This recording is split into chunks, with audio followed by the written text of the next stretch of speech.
VS novel world में आपका स्वागत है, जहां हर कहानी आपको नए सफ़र पर ले जाती है। आनंद लीजिए और कहानियों की दुनिया में खो जाइए। चलिए अब शुरू करते हैं। अभिराज ने अपना हाथ बढ़ाया और एक कोमल प्रकाश ऊर्जा की धारा उनकी हथेली से निकली, जो सालासार के शरीर में प्रवेश कर गई। सालासार बुरी तरह घायल थे, लेकिन तुरंत ही वह अपनी सर्वोत्तम स्थिति में आ गए। यहाँ तक कि हजारों वर्षों में जमा हुए उनके घाव भी ठीक हो गए थे। उन्होंने अपनी आंखें फाड़कर यह सब देखा। उनके सामने खड़ा यह व्यक्ति किस प्रकार का अस्तित्व था। सालासार तुरंत जमीन पर घुटने टेक दिए। आपका बहुत बहुत धन्यवाद वरिष्ठ। मैं आपकी दयालुता को कभी नहीं भूलूंगा। अभिराज ने बस उन्हें सिर हिलाया और फिर सेल्सिया की ओर देखा। मेरे साथ आओ, तुम्हारे संरक्षक अब जा सकते हैं। जैसे ही उन्होंने ये कहा, सालासार, लियोन और टिम्बर ने उन्हें प्रणाम किया और चले गए। उन्होंने अपनी प्यारी बेटी को अलविदा तक नहीं कहा, क्योंकि विदाई एक भावुक अवसर होता है। अगर वे उस समय कुछ अप्रिय कह देते, तो क्या होता अगर यह वरिष्ठ क्रोधित हो जाते। सेल्सिया बस मुंह फुलाकर रह गई। गुरुदेव, क्या मैं आपके सिर की मालिश कर दूं? सेल्सिया ने लाड़ भरे अंदाज में कहा। आखिरकार वह एक सुकुबस की बेटी थी। इस तरह का व्यवहार उसके रक्त में था। अभिराज ने अपनी शरारती शिष्या को देखा और उसके गाल पर चुटकी ली। शरारती, अगर तुम गंभीरता से साधना नहीं करोगी, तो रॉन तुमसे ज्यादा शक्तिशाली हो जाएगा और भविष्य में उसे तुमसे कहीं ज्यादा खूबसूरत लड़कियां मिलेंगी। जैसे ही उन्होंने ये कहा, रॉन का सिर फटने लगा और उसमें से धुआं निकलने लगा। उसका पूरा चेहरा लाल हो गया। कुछ देर पहले गेरोस से लड़ते समय जो गंभीर और प्रभावशाली चेहरा उसने बनाया हुआ था, वह इस बिंदु पर पूरी तरह से टूट गया। हो ही नहीं सकता, गुरुदेव। दुनिया में मुझसे ज्यादा खूबसूरत कोई नहीं हो सकता। इसलिए उसके पास मुझसे ज्यादा खूबसूरत किसी को ढूंढने का शून्य मौका है। मुझे कोई चिंता नहीं है, सेल्सिया ने पलटकर जवाब दिया। उसे अपने रूप पर पूरा भरोसा था। अपने अंदर की दैवीय रक्तरेखा को खोलने के बाद वह और भी ज्यादा सुंदर हो गई थी। तब अभिराज को किसी की याद आई। वह लड़की उसके जीवन में देखी गई सबसे खूबसूरत लड़की थी। उनके आकर्षक चेहरे पर अनजाने में एक छोटी सी मुस्कान आ गई। हैं, कम से कम मैं एक को जानता हूँ। इसलिए तुम्हें वाकई साधना को गंभीरता से लेना चाहिए, अभिराज ने सेल्सिया के छोटे से सिर पर थपकी देते हुए कहा। हैं, क्या आप निश्चित हैं, गुरुदेव? मेरा मतलब है, मुझे देखिए। मुझसे ज्यादा खूबसूरत कोई कैसे हो सकता है? सेल्सिया ने पूरी तरह से भ्रम में पूछा। मैं तुम्हें भविष्य में उससे मिलवाऊंगा। तब तुम तय कर सकती हो कि वह तुमसे ज्यादा सुंदर है या नहीं। अब चलो चलें। रॉन उनकी बातचीत सुनकर लगभग हवा में पिघल जाने जैसा महसूस कर रहा था। ल्यूक उसके पास आया और उसका कंधा थपथपाने लगा। कोई बात नहीं, वरिष्ठ भाई। धम्म, ल्यूक दूर जा गिरा। रॉन ने ठंडी आह भरी। तुम जैसा छोटा बच्चा क्या जानता है? वह अपने सामान्य होश में वापस आया। अभिराज और सेल्सिया दोनों अवाक रह गए। रॉन ने अभिराज की ओर देखा। गुरुदेव, मैं ल्यूक को अपनी मां से मिलवाना चाहता हूँ। मेरा इरादा उसे अपना छोटा भाई गोद लेने का है। क्या आप हमें अनुमति देंगे? पूछने के बाद उसने प्रणाम किया। अगर ल्यूक ये चाहता है, तो मुझे कोई समस्या नहीं है। जाओ, लेकिन जल्दी वापस आना। ल्यूक को भी एक अभिषेक से गुजरना होगा, अभिराज ने सेल्सिया और आरुषि के साथ जाने से पहले कहा। गुरुदेव, आप आज क्या खाना पसंद करेंगे? आरुषि ने हवेली में प्रवेश करते हुए पूछा। इन तीनों बच्चों का स्वागत करने के लिए एक दावत का आयोजन करो। जैसा आप चाहें। आरुषि सीधे रसोई की ओर चली गई। फिर अभिराज सेल्सिया को पीछे के बगीचे में ले गए। तुम्हारे पास देव असुर लूसिफर की रक्तरेखा है। वह शक्तिशाली है, लेकिन बहुत ज्यादा नहीं। इसलिए मैं तुम्हें उस रक्तरेखा से मुक्त करने जा रहा हूं और इसे एक नई रक्तरेखा में उन्नत करूंगा, जिसकी सीमा सिर्फ तुम तय करोगी। क्या तुम्हें इससे कोई समस्या है? उन्होंने सेल्सिया से शांत स्वर में पूछा। सेल्सिया भी गंभीर हो गई। वह जानती थी कि उसके गुरुदेव असाधारण थे। ये संदेह अभी 100% साफ हो गया था। वह उस देवासुर को जानते थे जो ऊपरी दुनिया में रहता था, जिसके बारे में उन्होंने सिर्फ मिथकों में अफवाहें सुनी थी। इसके अलावा उन्होंने कहा कि देवासुर इतना शक्तिशाली नहीं था और वह उसकी रक्तरेखा को उन्नत कर सकते थे। उनके गुरुदेव वास्तव में कितने शक्तिशाली थे? वह तुरंत जमीन पर दंडवत हो गई। मुझे कोई समस्या नहीं है, गुरुदेव। कृपया वही करें जो आपको उचित लगे। मैं अपना भविष्य पूरी तरह से आपके हाथों में सौंप रही हूँ। ये कहने के बाद वह मुस्कुराए। अभिराज बस सिर हिलाकर रह गए। आखिरकार एक राक्षसी तो राक्षसी ही थी। कितनी चालाक, भले ही वह इतनी छोटी थी। ठीक है तो, उन्होंने अपना हाथ लहराया। समस्त सृष्टि की रचना, आदिम असुर की रक्तरेखा। उन्होंने एक रक्तरेखा का निर्माण किया। इसमें कोई उत्तराधिकार या शक्ति वृद्धि नहीं थी, लेकिन इसमें सर्वोच्च क्षमता थी जो उसकी रगों में दौड़ रही लूसिफर की दैवीय रक्तरेखा से कहीं ज्यादा थी। यह आदिम असुर रक्तरेखा उसके साथ लगातार बढ़ेगी। वह अब से आदिम असुर थी। धूम, जैसे ही रक्तरेखा उसके शरीर में प्रवेश की, पूरी दुनिया कांपने लगी। अभिराज ने इस घटना को नहीं दबाया। वह चाहते थे कि लूसिफर सहित हर कोई जाने कि अभी अभी कोई असाधारण पैदा हुआ है। पूरी दुनिया घोर अंधकार में बदल गई। सूर्य को शुद्ध अंधकार ने निगल लिया। अंधकार अपने सम्राट का स्वागत कर रहा था। उस सर्वोच्च क्षेत्र में जहां लूसिफर रहता था, उसने अचानक अपनी आंखें खोली, जो शुद्ध आश्चर्य से भरी थीं। एक रक्तरेखा जो मेरी भी सीमा को एक बड़े अंतर से पार कर गई है, पैदा हुई है। ये कैसे संभव है? मैं असुरजनक हूँ। लूसीफर का दिमाग सुन्न हो गया क्योंकि उसने निचले क्षेत्र की ओर देखा। वह कमीना वहां है। क्या यह उसकी करतूत है? उसे क्या चाहिए? आखिरकार लूसीफर ने हिंसक रूप से गाली दी। लेकिन जैसे ही उसने ऐसा किया, उसे तुरंत अपने जल्दबाजी भरे व्यवहार पर पछतावा हुआ, क्योंकि उसके सामने एक विशाल लाल आंख खुल गई। लूसीफर उसके सामने एक छोटे चींटी जैसा लग रहा था। आंख ने उसे ठंडी नजर से घूरा। लूसीफर तुरंत जमीन पर घुटनों के बल बैठ गया और अपना सिर पीटने लगा। मुझे माफ कर दीजिए, श्रीमान। कृपया मुझे क्षमा करें। ऐसा दोबारा नहीं होगा। अभिराज अवाक रह गए। एक असुर जनक के लिए उसका अभिमान राक्षसों के बीच अब तक का सबसे कम था जो उन्होंने देखा था। तो उन्होंने बस अपनी आंखें बंद कर लीं और आह भरी। 10 मिनट के बाद विलय की प्रक्रिया पूरी हो गई। सेल्सिया और भी ज्यादा सुंदर हो गई, अब रोशनी के बराबर। मैंने तुम्हें जरूरी साधना तकनीकें दे दी हैं। जाओ और अभ्यास करो। जी गुरुदेव। सेल्सिया ने प्रणाम किया और अपने लिए तय किए गए कमरे में चली गई। युमिका, तुम पहले से ज्यादा शक्तिशाली लग रही हो। क्या तुम जानती हो कि रोशनी के बाकी आत्माखंड कहाँ हैं? सेल्सिया के जाने के बाद अभिराज ने तंत्र से पूछा। गुरुदेव, मालकिन के कुल 7 आत्माखंड हैं। आपने 2 ढूंढ लिए हैं। बाकी 5 भी तीसरे आयाम में स्थित हैं। वे विभिन्न आयामों में बिखरे हुए हैं। 2 अंधकार आयाम में हैं और 3 परम आयाम में हैं। मुझे बताओ, तीसरे, चौथे, पांचवें आदि जैसे व्यक्तिगत आयाम क्यों हैं? मूल आयाम में वे सभी थे, है ना? फिर अलग अलग आयाम क्यों हैं? गुरुदेव, मूल आयाम सभी सृष्टि का स्रोत है। एक व्यक्ति हमेशा तीसरे आयामी प्राणी के रूप में पैदा होता है, फिर वे धीरे धीरे 36वें आयामी प्राणी बन जाते हैं, जिन्हें मूल प्राणी भी कहा जाता है। लेकिन यह व्यक्ति पर निर्भर करता है, अगर उनके पास शक्तिशाली बनने के लिए वह सब कुछ है जो चाहिए। आप विकास की प्रक्रिया को जानते हैं। हालांकि सिर्फ बहुत कम लोग, शायद अनगिनत खरबों में से एक, 36वें आयामी प्राणी या मूल प्राणी बन सकते हैं। इसलिए ज्यादातर लोग निचले जीवन रूप ही रहे। अनगिनत युगों और विकासों के दौरान उन निचले जीवन रूपों ने मूल प्राणियों के खिलाफ अपनी आवाज उठाना शुरू कर दिया, जो मूल आयाम के निर्माता देवता भी थे। एक युद्ध आसन था। हालांकि निचले जीवन रूपों का देवताओं के सामने कोई मौका नहीं था, फिर भी उन्होंने गुलाम के रूप में रहने के बजाय नष्ट होना पसंद किया। फिर अपार शक्ति वाले एक व्यक्ति ने, मूल आयाम में सबसे शक्तिशाली प्राणी ने, अपना हाथ लहराया और 36 व्यक्तिगत आयाम बनाए, ताकि निचले जीवन रूप बिना किसी दबाव के वहां रह सकें। लेकिन हर कोई मूल आयाम छोड़ना नहीं चाहता था। इसलिए आप उन व्यक्तिगत आयामों के साथ साथ मूल आयाम में भी समान जीवन रूपों को ढूंढ सकते हैं। उन्होंने ये नियम भी बनाया कि कोई भी उच्च प्राणी निचले तल पर उतर नहीं सकता, सिर्फ निचले तल के प्राणी ही ऊपर जा सकते हैं। यदि कोई 36वें आयामी प्राणी बन जाता है, तो वह एक मूल प्राणी के रूप में मूल आयाम में प्रवेश कर सकता है। वाह यार, क्या कहानी है। फिर मैं एक तीसरे आयामी प्राणी के रूप में मूल आयाम में कैसे प्रवेश कर गया? गुरुदेव, आप एक विशेष मामला हैं। इसलिए कृपया अपनी तुलना सामान्य नियमों से न करें। मैं अभी बस इतना ही कह सकती हूँ। कृपया मुझसे और कुछ न पूछें। ठीक है, तो मैं और कुछ नहीं पूछूंगा। लेकिन यहाँ हर दिन बैठे रहना बहुत उबाऊ लगता है।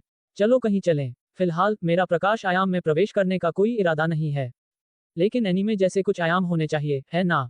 क्या तुम ड्रैगन बॉल दुनिया, नारुतो दुनिया, वन पीस दुनिया, या सोलो लेवलिंग, ब्लीच या किसी भी प्रसिद्ध दुनिया जैसे किसी आयाम को जानती हो? अभिराज ने उत्साह से पूछा। वह भी बहुत शक्तिशाली थे।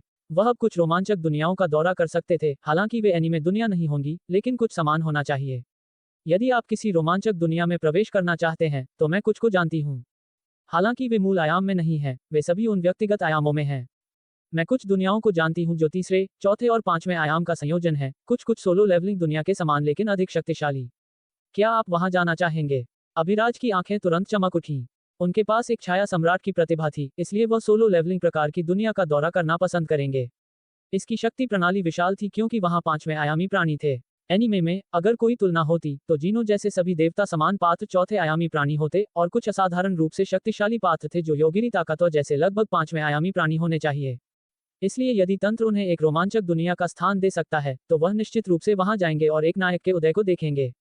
शायद वह कभी कभी भाग लेंगे, या शायद नहीं। गुरुदेव, उस दुनिया का समय भी सामान्य से तेजी से बीतता है।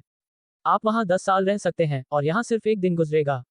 लेकिन याद रखें गुरुदेव, आपकी शक्ति सिर्फ बाहर की दुनिया के अनुसार ही बढ़ेगी, आपकी साधना के साथ भी ऐसा ही होगा। क्या आप अभी भी जाना चाहते हैं? बेशक मैं चाहता हूँ। मुझे पहले ही स्थान बताओ। अभिराज ने अपने 3 शिष्यों के लिए अपना एक प्रतिरूप बनाया और उस जगह से गायब हो गए। उन्होंने आरुषि को भी नहीं लिया। अभिराज ने अपनी आंखें खोलीं। उनके सामने एक दुनिया थी, या पृथ्वी जैसा एक ग्रह, लेकिन वह पृथ्वी से हजारों गुना बड़ा था। बेशक इस आयाम के किसी भी शासक ने उनकी उपस्थिति को युमिका के कारण महसूस नहीं किया। अभिराज सीधे दुनिया में प्रवेश कर गए और उतरने के लिए एक शहर चुना। गुरुदेव, ये दुनिया वही परम आयाम है जिसके बारे में मैंने आपको बताया था। मालकिन के 3 आत्माखंड यहाँ हैं। आपको उन्हें ढूंढना होगा। अरे वाह, फिर मैं 1000 साल तक उबने वाला नहीं हूँ, मैं समझता हूँ। लेकिन इस बार भाग्य को तय करने दो कि वे मेरे जीवन में कब आएंगे। मैं सक्रिय रूप से उन्हें नहीं ढूंढूंगा, अभिराज दबी आवाज में मुस्कुराए। पहले उनके खाने का स्वाद लेते हैं, फिर हम दुनिया के बारे में जानकारी हासिल करेंगे। रेस्तरां में प्रवेश करने से पहले अभिराज ने पहले अपना रूप बदल लिया। वह किसी का ध्यान आकर्षित न करने के लिए बहुत आकर्षक थे। उन्होंने एक 16 साल के युवक के रूप में भेष बदला। खांसी, खांसी। वह दिल से 16 साल के थे, बस यही मायने रखता था। फिर वह पहले कुछ खाने के लिए एक रेस्तरां में प्रवेश कर गए। वह एक मेज पर बैठ गए और उनके कुछ खास व्यंजन मंगवाए। अरे, आज उन युवाओं का जागरण दिवस है। क्या तुम जाना चाहते हो? मैंने सुना है कि इस बार मास्टर रॉयल की बेटी, लॉर्ड सेठ का बेटा, मैडम मायूमी की भतीजी और कई अन्य प्रमुख युवा जागरण प्रक्रिया से गुजरेंगे। मैंने भी यह सुना है। मैं इस मौके को बिल्कुल नहीं छोड़ने वाला। मैं जानना चाहता हूं कि सबसे मजबूत प्रतिभा कौन जगाएगा और युवा पीढ़ी का नेतृत्व कौन करेगा। हाँ, मैं भी। तो जल्दी खाओ, यह 1 घंटे के भीतर शुरू हो जाएगा। अभिराज उनकी बातचीत सुन रहे थे। ओहो, मैं सही समय पर आया हूँ। देखते हैं कि यहाँ कोई नायक है या नहीं। अभिराज ने भी खाना शुरू कर दिया। खाना खत्म करने के बाद वह बाकी सभी के साथ शहर के केंद्र की ओर चल दिए। वहां लगभग 1000 युवा खड़े थे। अरे, तुम्हें क्या लगता है कि हमारी प्रतिभा की रैंक क्या होगी? लड़कों में से एक ने पूछा। मुझे नहीं पता, F रैंक से ऊपर कुछ भी मेरे लिए ठीक है, दूसरे ने कहा। छी, इतनी कम महत्वाकांक्षा, तुम भविष्य में कुछ बड़ा कैसे हासिल कर सकते हो? बड़े सपने देखो, दोस्त, पहले वाले ने कहा। लेकिन फिर एक सभ्य दिखने वाले युवा ने, जो उन दोनों से बेहतर कपड़े पहने हुए था, उन्हें घृणा से देखा। तुम दोनों कचरे के टुकड़े क्या बड़बड़ा रहे हो? अगर तुम कुछ भी जगह पाते हो तो वह तुम्हारी किस्मत होगी। भिखारियों को चुनने का हक नहीं होता। हा हा हा। पहला लड़का असीम क्रोध से भड़क उठा और उस कमीने को सबक सिखाने के लिए तैयार था, लेकिन उसके दोस्त डरपोक वाले ने उसे रोक दिया। कोई मूर्खतापूर्ण काम मत करो। वह शायद किसी कुलीन घराने से है। तुम एक आम आदमी के लिए कुछ दिमाग रखते हो। तुम बिल्कुल सही हो। मैं बैरन एंटोनियो वालेंसिया का बेटा हूँ, जो बी रैंक का शिकारी है। इसलिए उस गुस्से को अपनी जेब में रखो जब तक कि तुम कुछ बेहतर न जगा लो और ज्यादा शक्तिशाली न बन जाओ। अमीर लड़के ने फिर से मजाक उड़ाया। अभिराज उनकी बातचीत सुन रहे थे। तंत्र ने कहा कि यह सोलो लेवलिंग दुनिया जैसा है। तो क्या उनकी शक्ति का स्तर शुरू से ही तय है या कुछ और? अभिराज जानने में दिलचस्पी ले रहे थे। अचानक एक बेहद आकर्षक व्यक्ति, जिसकी ऊंचाई 6 फीट और लंबे सुनहरे बाल थे, शानदार कपड़े पहने हुए मंच पर दिखाई दिया। ओह, वह टीएच6 का प्राणी है। एक ग्रह पर एक टीएच6 पहले से ही। अभिराज हैरान थे। वह दुनिया की साधना प्रणाली जानना चाहते थे, इसलिए उन्होंने तंत्र से पूछा। मुझे शक्ति प्रणाली के बारे में संक्षेप में बताओ। हर व्यक्ति 15 साल की उम्र में एक जागरण प्रक्रिया से गुजरेगा। वे वास्तव में एक साधना प्रतिभा को जगाते हैं जो F से SSS तक रैंक करती है। प्रत्येक उच्च रैंक की प्रतिभा अपनी पिछली ग्रेड की तुलना में 2 गुनी शक्तिशाली और तेज होती है। एक ही रैंक की प्रतिभा ऊर्जा अवशोषण में 2 गुना तेज होती है, और साथ ही उसी क्षेत्र में एक ही रैंक की प्रतिभा F रैंक की तुलना में 2 गुना अधिक शक्तिशाली होगी। शक्ति प्रणाली समान है। F से SSS जोड़ क्षेत्र। F इक्वल्स मार्शल योद्धा, E equals marshal master, D equals marshal grand master, C equals marshal king, B equals marshal सम्राट, A equals tier 1, A equals tier 2, A जोड़ equals tier 3, S equals tier 4, S equals tier 5, S जोड़ equals tier 6, और इसी तरह। इस ग्रह के लोग उन्हें F, E, D आदि रैंक से मापते हैं। वे बाहर की दुनिया की टियर प्रणाली को नहीं जानते हैं। ठीक है, तो ये सोलो लेवलिंग से काफी हद तक मिलता जुलता नहीं है, लेकिन दुनिया समान है। उनके पास यहाँ वहाँ कालकोठरी हैं। बॉस को हराने के बाद वे बंद हो जाते हैं। जापानी एनीमे की तरह कोई स्थायी कालकोठरी नहीं है। मैं इस दुनिया में तब तक रहूंगा जब तक कि रोशनी के तीनों खंड मेरे प्रति अपनी नियति नहीं ढूंढ लेते। फिर मैं प्रकाश आयाम में जाऊंगा, सभी को अपने साथ ले जाऊंगा, चौथे अक्ष को तोड़ूंगा और फिर से मूल आयाम में प्रवेश कर जाऊंगा।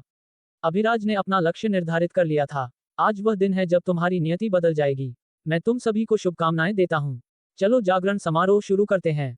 जैसे ही वह आकर्षक व्यक्ति मंच पर दिखाई दिया, पूरी जगह में सन्नाटा छा गया।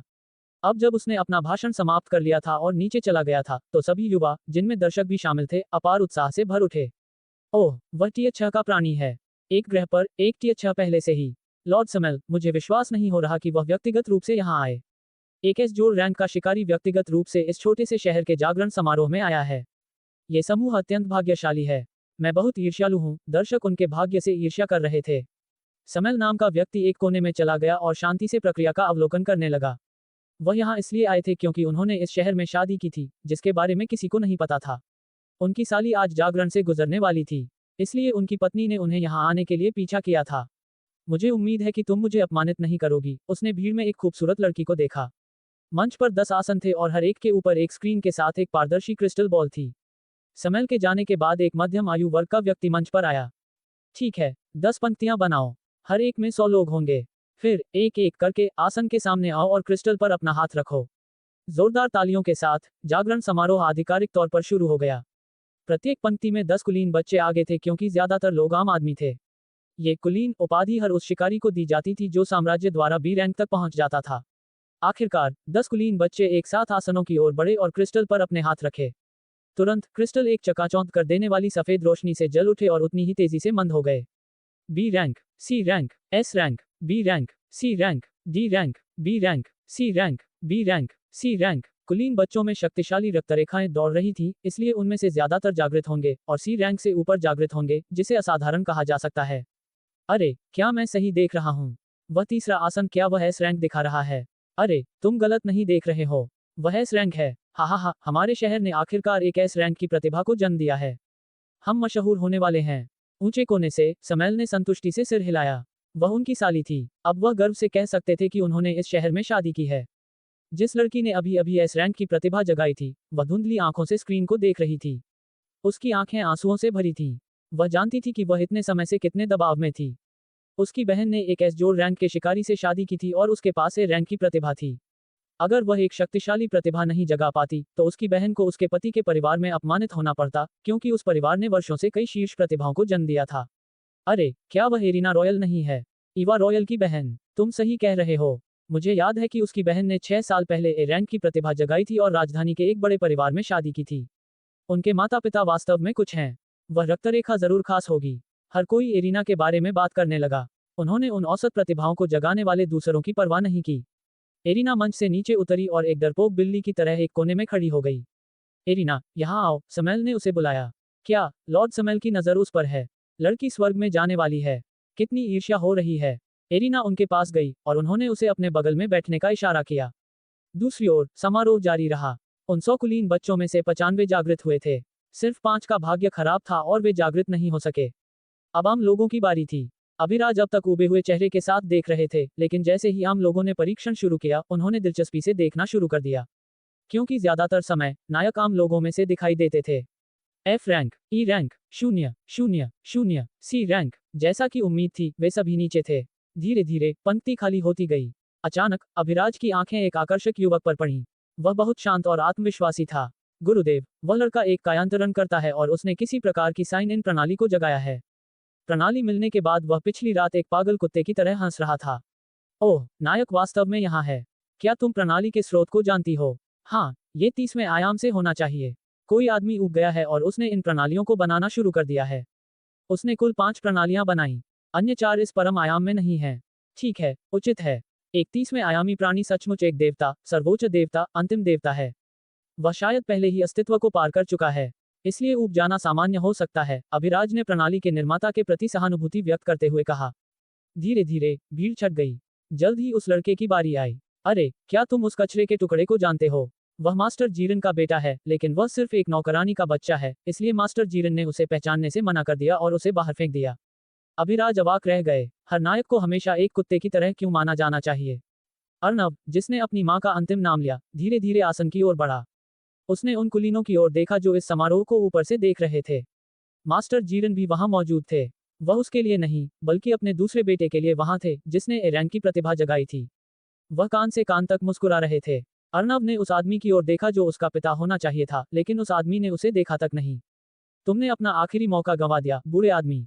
एक बार जब मैं जागृत हो जाऊंगा, तो मैं तुम्हें नहीं पहचानूंगा, अर्नब ने अपने मन में सोचा। वह आदमी की ओर आखिरी सेकंड तक देख रहा था कि क्या वह उसकी ओर देखेगा या नहीं, लेकिन उसने नहीं देखा। अर्नब ने आह भरी और आखिरकार अपना सिर सीधा किया और स्क्रीन की ओर देखा। एसएसएस रैंक, धूम। जो दर्शक परिसर से बाहर निकल रहे थे, उन्होंने अचानक महसूस किया जैसे उनके सिर के अंदर एक परमाणु बम फट गया हो। एसएसएस रैंक, क्या ये रैंक अस्तित्व में है? क्या उन्होंने नहीं कहा था कि यह सिर्फ एक मिथक था और कुछ नहीं? मिथक अचानक वास्तविकता में कैसे बदल गया? इससे पहले कि कोई प्रतिक्रिया दे पाता, समैल अपनी जगह से गायब हो गए और उसके सामने दिखाई दिए। बच्चे, क्या तुम ऑरेलियन परिवार में शामिल होना चाहोगे? तुम्हारी शादी राज्य की सबसे खूबसूरत लड़की से होगी, जो हमारे परिवार से संबंधित है, और तुम्हें परिवार का उत्तराधिकारी घोषित किया जाएगा। समैल घबरा रहे थे। वह सीधे लड़के का अपहरण करना चाहते थे और यहाँ से चले जाना चाहते थे। अगर उन बूढ़े राक्षसों को इस खबर का पता चला, तो वह उसके साथ जा नहीं पाएंगे। लेकिन वह सबके सामने एक एसएसएस रैंक की प्रतिभा का अपहरण कैसे कर सकते थे? मुझे माफ करना, सर समैल। यह मेरा बेटा है और मैं नहीं चाहता कि वह कहीं जाए, समैल के पीछे से किसी ने अचानक कहा। जीरन ने अपना अभिमान और अहंकार त्याग दिया था और परिणाम देखते ही वह यहाँ आ गए थे। वह अभिमान का क्या करेंगे? एक एसएसएस रैंक की प्रतिभा के सामने अगर जरूरत पड़ी तो वह उसके पैर के अंगूठे भी चाट लेंगे। उन्होंने सीधे लॉर्ड समैल, एक एस-जोड़ टियर शिकारी, का सामना किया, क्योंकि वह जानते थे कि एक एसएसएस रैंक की प्रतिभा के साथ ये लड़का इतिहास में सबसे मजबूत शिकारी बन सकता है।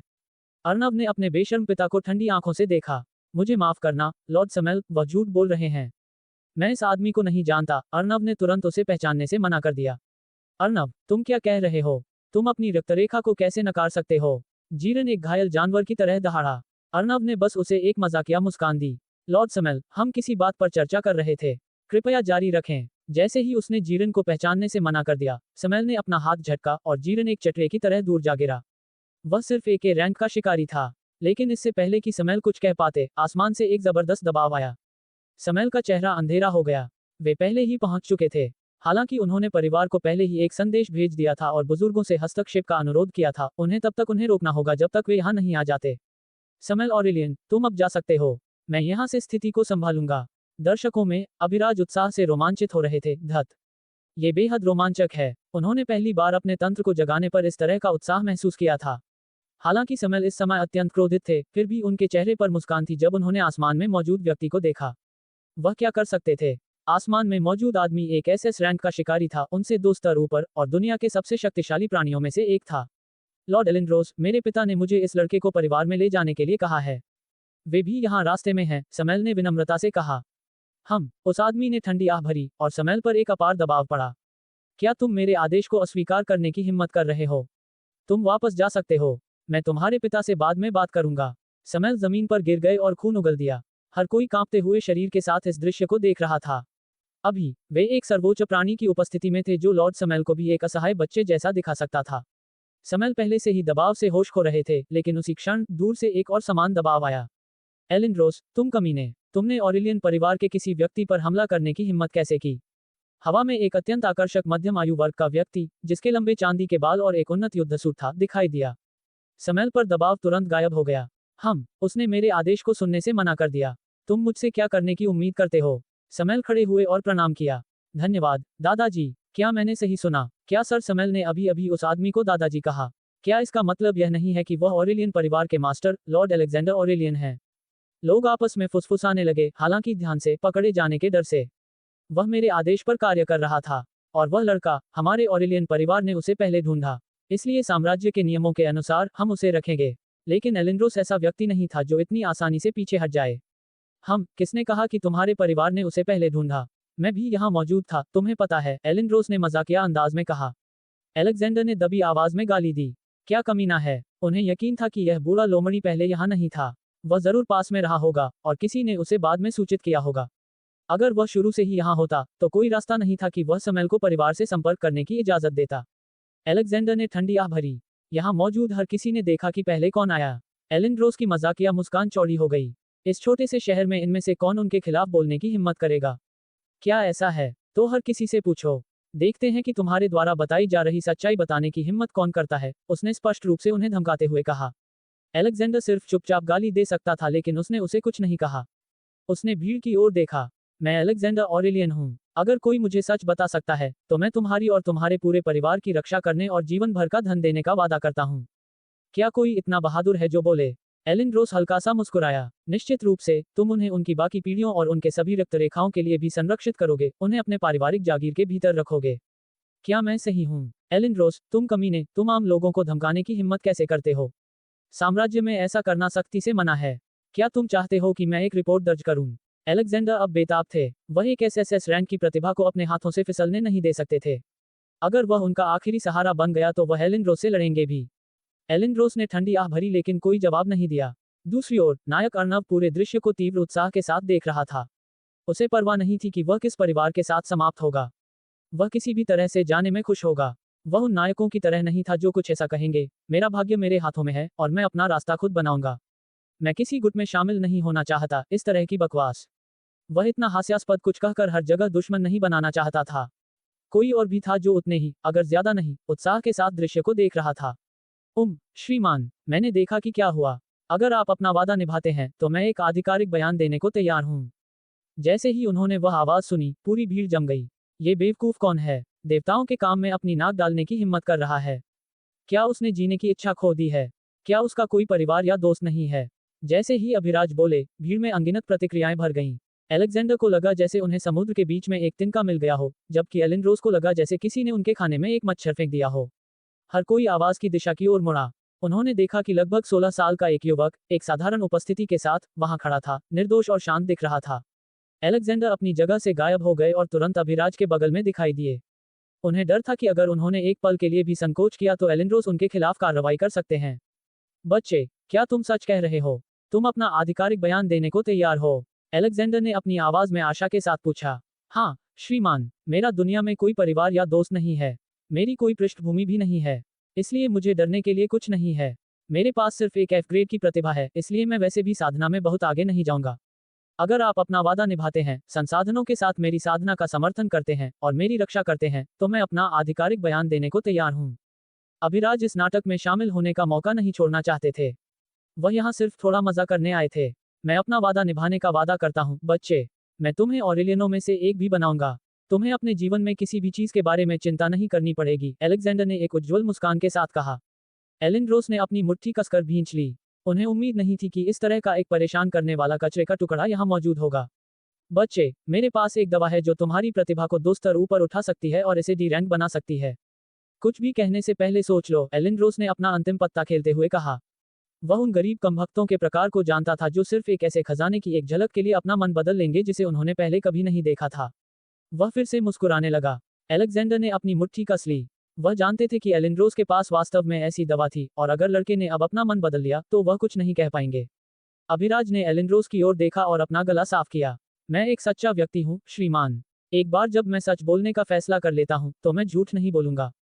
कृपया मुझे क्षमा करें। एलिनड्रोस लगभग नियंत्रण खो बैठे थे और उस बच्चे को पीट पीट कर मार डालना चाहते थे, लेकिन उन्होंने खुद को रोका।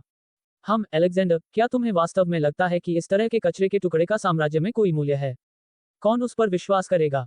एलिनड्रोस ने ठंडी आवाज में कहा। लेकिन अलेक्जेंडर गहरी कृतज्ञता भरी आंखों से अभिराज को देख रहे थे। उन्होंने पहले ही फैसला कर लिया था कि वह इस लड़के को एक मुख्य परिवार का सदस्य बनाएंगे और उसे हर जरूरत में समर्थन देंगे। उन्होंने एलिनड्रोस की ओर देखा और मजाकिया अंदाज में मुस्कुराए। हम देखेंगे, तुम्हें चिंता करने की जरूरत नहीं है। लेकिन वह एसएसएस ग्रेड का लड़का अब तुम्हारे साथ नहीं जा सकता जब तक कि मामला साबित न हो जाए। मेरे पास अभी भी उसके लिए लड़ने का अधिकार है, एलिनड्रोस ने दृढ़ता से कहा। चलो एक साथ राजधानी चलते हैं। वह तब तक शिकारी संघ में रहेगा।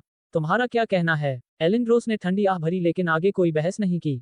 बच्चे, हमारे साथ आओ, अलेक्जेंडर ने अभिराज को एक दयालु मुस्कान के साथ कहा। समेल, अपनी साली को भी अपने साथ ले जाओ। हम अब चलेंगे, उन्होंने आदर से खड़े समेल की ओर देखते हुए कहा। जी, दादाजी, मैंने सर विलियम से संपर्क किया है। वह थोड़ी देर में यहाँ पहुंचेंगे। फिर हम उनके साथ जाएंगे, अलेक्जेंडर ने कहा। पहले वे सीधे साम्राज्य की राजधानी जाना चाहते थे, लेकिन फिर उन्होंने एक समस्या के बारे में सोचा। अलेक्जेंडर और एलिनड्रोस को एक साथ यात्रा करनी होगी, और एक मौका था कि वे लड़ना शुरू कर देंगे। थोड़ी देर सोचने के बाद उन्होंने शिकारी संघ के उपाध्यक्ष विलियम ड्रैगनहॉर्ट को बुलाया। एलिनड्रोस अविवाहित हत्या के इरादे से अभिराज को देख रहे थे। उन्हें अब अर्नव की उतनी जरूरत नहीं थी जितनी अभिराज को मारने की थी। अभिराज कांपते हुए शरीर के साथ अलेक्जेंडर के पीछे आए, फिर भी उन्होंने कुछ नहीं कहा। अलेक्जेंडर जितनी देर तक लड़के को देखते रहे, उतने ही प्रसन्न होते गए। वह स्पष्ट रूप से इस हद तक डरा हुआ है कि उसका शरीर उसके दिमाग की बात नहीं सुन रहा है और अनियंत्रित रूप से कांप रहा है, लेकिन उसने अभी भी दया मांगने का एक भी शब्द नहीं कहा है। क्या जबरदस्त साहस है! अभिराज ने एक बार फिर अभिनय के लिए ऑस्कर जीता। अर्नव उनके बगल में आया। भाई, तुम वास्तव में बहादुर हो। मैं उसके लिए तुम्हारा सम्मान करता हूँ। मुझे उम्मीद है कि हम भविष्य में अच्छे दोस्त बन सकते हैं, क्योंकि हम शायद ऑरेलियन परिवार में एक साथ रहने वाले हैं। अभिराज ने उसे एक जबरदस्त मुस्कान दी। तुम एक सर्वोच्च प्रतिभाशाली हो, जबकि मैं सिर्फ एक एफ रैंक की प्रतिभा हूँ। हम दो अलग अलग दुनिया से संबंधित हैं। मुझे यकीन है कि एक बार जब तुम साधना शुरू कर दोगे और मजबूत बनने का स्वाद चखोगे, तो तुम अपने इन शब्दों को भूल जाओगे। मजबूत लोग हमेशा मजबूत लोगों से दोस्ती करते हैं। मुझ जैसे कमजोर लोग हमेशा तुम्हारी कहानी में साइड कैरेक्टर ही रहेंगे, अभिराज ने धीरे धीरे जवाब दिया। हर किसी ने आश्चर्य से अभिराज की ओर देखा। वह लड़का अपनी उम्र के लिए आश्चर्यजनक रूप से परिपक्व था। अर्नव कुछ सुखद कहना चाहता था, लेकिन वह जानता था कि लड़का सही कह रहा था। अभिराज ने अचानक एलिनड्रोस की ओर देखा। तुरंत एलिनड्रोस को लगा जैसे उन्हें प्रलय के एक आदिम जानवर ने घूर लिया हो। उनकी पीठ ठंडे पसीने से भीग गई। वह एहसास अभी अभी क्या था? एलिनड्रोस घबरा गए। वह पागल नजर से चारों ओर देखने लगे। उन्होंने अभी अभी मौत को महसूस किया था। अभिराज ने पहले ही अपनी आंखें दूसरी दिशा में कर ली थीं। एरिना एक कोने में खड़ी होकर अभिराज को देख रही थी। इतना सब कुछ करने के बाद वह इतना शांत कैसे हो सकता है? उसने व्यवहारिक रूप से एक एसएसटी शिकारी से दुश्मनी मोल ले ली है, उसने सोचा। उसके अंदर एक बढ़ता हुआ सम्मान बन रहा था। तभी आसमान में एक काला हवाई जहाज दिखाई दिया। जैसे ही वह आया, पूरे शहर ने उसकी उपस्थिति महसूस की। उस जहाज के अंदर कोई अपनी शक्ति को दबा रहा था, लेकिन तब भी एक देवता की उपस्थिति को महसूस किया जा सकता था।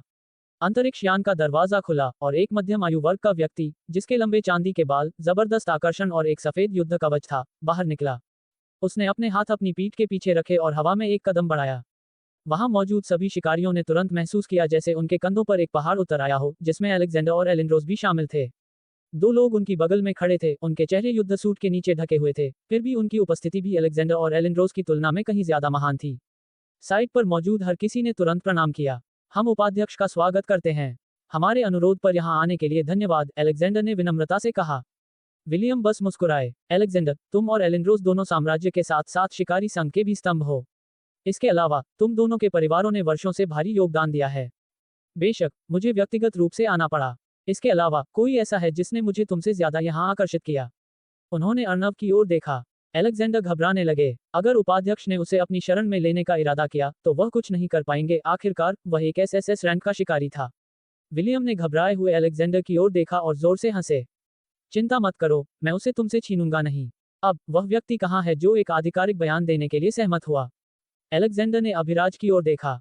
बच्चे, यहाँ आओ, तुम्हें चिंता करने की जरूरत नहीं है। तुम्हें कुछ नहीं होगा, बस उन्हें सच बताओ। विलियम ने जिज्ञासा से अभिराज की ओर देखा। कोई उस जैसा इतना साहस कैसे रख सकता है? मुझे बताओ, बच्चे, तुमने क्या देखा है? अभिराज ने विलियम की आंखों में देखा और एक हल्की मुस्कान दी। धन्यवाद श्रीमान, मेरे शब्दों को व्यक्तिगत रूप से सुनने के लिए। श्री समैल जागरण समारोह शुरू होने से पहले यहाँ मौजूद थे और उन्होंने एक भाषण भी दिया। उस समय मैंने श्री एलिंड्रोस को वहां नहीं देखा। शायद वह एसएसएस रैंक की प्रतिभा को अप्रत्याशित रूप से पकड़ने के लिए कहीं छिपे हुए थे। फिर उस लड़के ने एसएसएस रैंक की प्रतिभा जगाई और मैंने श्री समैल को उन्हें अपने परिवार में शामिल होने का प्रस्ताव देते हुए देखा, यहाँ तक कि यह भी कहा कि वह उन्हें अपनी लड़की से शादी करवाएंगे या ऐसा ही कुछ। थोड़ी देर बाद मैंने श्री एलिंड्रोस को आसमान से आते हुए और श्री समैल को खून उगलवाते हुए देखा। जब वह चुप हुए तो पूरी जगह में सन्नाटा छा गया। यहाँ तक कि अलेक्जेंडर भी चौड़ी आंखों से उसे देख रहे थे। जन्म के समय उसकी माँ ने उसे क्या खिलाया था? दुनिया इतनी निर्दयी क्यों है? वह मेरी रक्तरेखा में पैदा क्यों नहीं हुआ? उसके पास एफ रैंक की प्रतिभा क्यों है?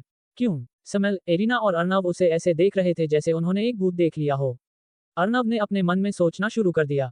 ये व्यक्ति कौन है? कैसे एक मेरे जैसा पृष्ठभूमि वाला पात्र इतना साहस रख सकता है जो मुझ जैसे नायक को भी पार कर गया? एलिंड्रोस ने पहले ही अपनी हत्या की मंशा पूरी तरह से जारी कर दी थी। वह कार्रवाई क्यों नहीं कर रहे थे? इसका एकमात्र कारण विलियम की उपस्थिति थी। विलियम अभिराज को ऐसे देख रहे थे जैसे उन्होंने अभी अभी एक विदेशी को देखा हो।